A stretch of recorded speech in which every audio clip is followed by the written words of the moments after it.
दुईटा वडा अध्यक्षले बोल्दाखेरि धेरै कुरा भनिसक्नु भएको छ। आज हामी 12औं अधिवेशनमा यहाँ उपस्थित भइरहेछौँ। कतिपय बेलामा हामीले विशेष नगरसभा पनि गरेनौँ, त्यो बेलाको आवश्यकतालाई हेरेर गरेनौँ। हामीले अहिले ढिलै भए पनि यो नगरसभा गर्न गइरहेका छौँ, किनभने हामीले यसमा नीतिगत रूपमा निर्णय गर्ने कुराहरूमा हामीलाई आवश्यकता परेर यो सभा हामीले आयोजना गरेका छौँ।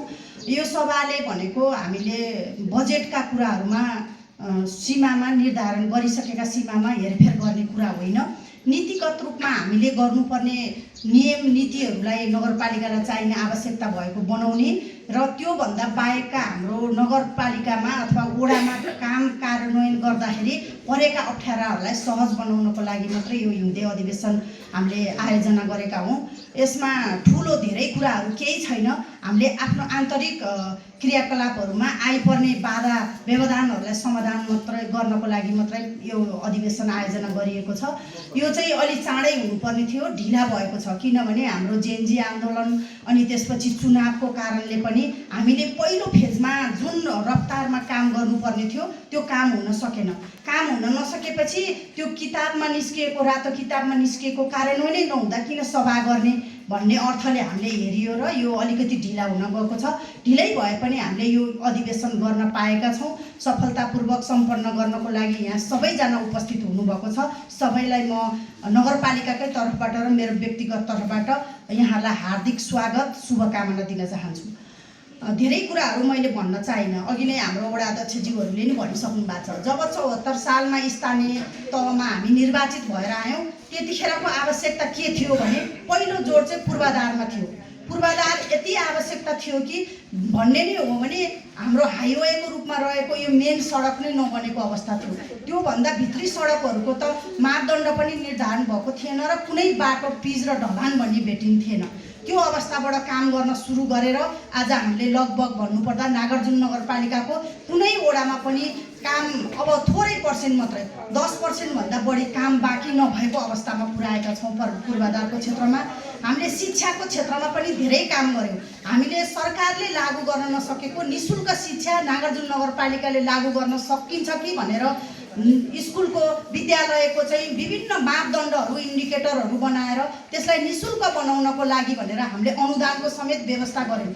हामीले विद्यार्थीहरूलाई चाहिँ दिवा खाजामा कमी भयो भनेर नगरपालिकाको आन्तरिक स्रोतबाट थप गरेर शिक्षाको गुणस्तरमा सहयोग होस् भनेर गऱ्यौँ। विभिन्न विद्यालयहरूका हाम्रो विषयगत टिचरहरूको आवश्यकता परेको खण्डमा नगरपालिकाले नै आफ्नो आय स्रोतबाट पनि नियुक्ति गरेर पनि विविध कार्यहरू गर्दै आएका छौँ। त्यस्तै गरेर हामीले स्वास्थ्य क्षेत्रमा नागार्जुन नगरपालिकाले लगभग भन्ने हो भने एकदमै थोरै पर्सेन्टमा गरेको निःशुल्क स्वास्थ्य बिमा नागार्जुन नगरपालिकाबाटै लागू भएको छ। यसमा लागू हुँदा पनि हाम्रो भौतिक पूर्वाधारको एकदम कमी हुँदै पनि हामीले दिने सेवाहरूमा कुनै कम्प्रोमाइज गरेका छैनौँ। हामीले धेरै सेवाहरू जस्तै भिडियो एक्सरेदेखि लिएर हामीले गर्ने सेवाहरूमा निःशुल्क 2वटा एम्बुलेन्स हामीले निःशुल्क चलाइरहेछौँ, सबा निःशुल्क चलाइरहेछौँ। हामीले जनताहरूलाई दिने सेवाहरूमा प्रसुतिदेखि लिएर विभिन्न सेवाहरू हाम्रो नागार्जुन नगरपालिकाले दिइरहेछौँ। यस्ता कार्यहरू गरिरहँदाखेरि पनि हामीले गरेको जस नआएको हो कि भन्ने मलाई लाग्छ। त्यो लगायतका हामीले धेरै कार्यहरू अहिले महिला युवा बालबालिकाको क्षेत्रमा हामीले धेरै काम गरेका छौँ। हाम्रो पशु शाखाद्वारा धेरै किसानहरूलाई चाहिँ लाभान्वित बनाएका छौँ। त्यस्तै गरेर कृषि शाखाद्वारा धेरै कामहरू गरेका छौँ। तर हामीले गरेको केही छैन भन्ने खालको म्यासेज गइरहेको हुँदा हामीले अब सबैजना बोल्नुपर्छ, एकजुट भएर के भन्नुपर्छ भने हिजोको आवश्यकता जे थियो त्यसलाई मध्यनजर गरेर काम गरेका छौँ। अब पूर्वाधारको क्षेत्रमा धेरै परिवर्तनहरू भइसकेको छ। अब हामीले चाहिँ जनस्तरलाई सुधार गर्ने खालको काम गर्नुपर्छ भनेर नगरपालिका लागेको छ। त्यो अन्तर्गत के गरिरहेको छ त नगरपालिकाले भन्दा आज हामीले धेरैभन्दा धेरै जनसमुदायको धन जनको ज्यानको सुरक्षाको लागि सीसी क्यामेराको एकदम धेरै माग भइरहेको छ।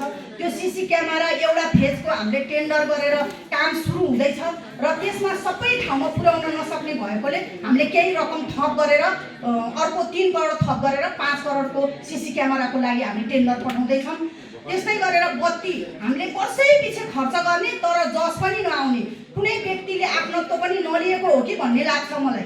त्यो बत्तीको क्षेत्रमा हामीले धेरै पटक बत्ती राख्यौँ तर जनगुनासो कहिले मेट्न सकिएको छैन। तैपनि हामी स्थानीय सरकार भएको कारणले त्यो हाम्रो दायित्व हो, त्यसलाई पुरा गर्नको लागि पनि केही थप हामीले 1 करोड रुपियाँ राखेका थियौँ। अर्को 1 करोड थप गरेर 2 करोडको हामी बत्तीको लागि टेन्डर पठाएर सबैजनाको जनगुनासो चाहिँ मेट्नुपर्छ भनेर लागेका छौँ। त्यस्तै गरेर हामीले धेरै वर्षदेखि चाहेको तर हुन नसकेको प्राविधिक कारणले हाम्रो नगरपालिकाको आर्थिक स्रोत पनि त्यस्तै हामी पूर्वाधारमा बढी केन्द्रित भयौँ।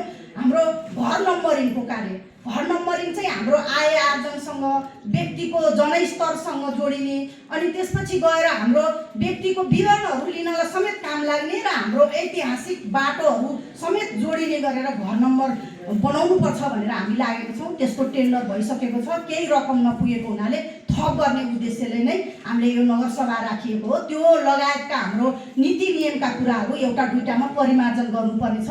त्योभन्दा खासै केही पनि छैन। यहाँहरूलाई पनि केही लागेको छ भने, गुनासो लागेको छ भने प्रत्यक्ष रूपमा हामी अगाडि बढेर छलफल गरेर यो प्रक्रिया टुङ्ग्याउने कुरा मैले यहाँ राख्न चाहेँ। र हाम्रो पत्रकार मित्रहरू पनि हुनुहुन्छ। हाम्रो यो नितान्त आन्तरिक छलफल भएको कारणले हाम्रो यो उद्घाटन सत्र सकिएपछि उहाँहरूलाई हामी बिदाई गर्छौँ र हामी आन्तरिक छलफल गरेर अगाडि बढ्ने कुराहरू यहाँहरूलाई राख्दै हामीले गरेका विविध कार्यहरूलाई, राम्रा कार्यहरूलाई चाहिँ अझै प्रोत्साहन गर्दै अगाडि बढाउने र हामीले गरेका गल्ती, मैले गरेको गल्तीलाई तपाईँले ढाकछोप गर्नुपर्छ भन्ने होइन। म्याडम तपाईँले यहाँनिर गल्ती गर्दै हुनुहुन्छ, तपाईँ भनेको हामी पनि हो भनेर सम्झिनु होला र त्यो गल्तीलाई सच्याएर जाने कुरामा हामी कुनै कम्प्रोमाइज नगरिकन हामी जनताको सेवक भएर काम गर्न आएको हो। हामीले लगभग 9 वर्ष बिताइसकेका छौँ। अर्को 1 वर्ष पनि हामी जनताको सेवकै भएर काम गर्ने कुराहरू मैले यहाँ राख्दै हाम्रो यही नयाँ अवसरमा हाम्रो नयाँ वर्ष पनि आउँदैछ। 2 दिन पछाडि, केही घन्टा पछाडि हाम्रो नयाँ वर्ष सुरु हुँदैछ। त्यो नयाँ वर्ष 2083ले चाहिँ हामी सबैलाई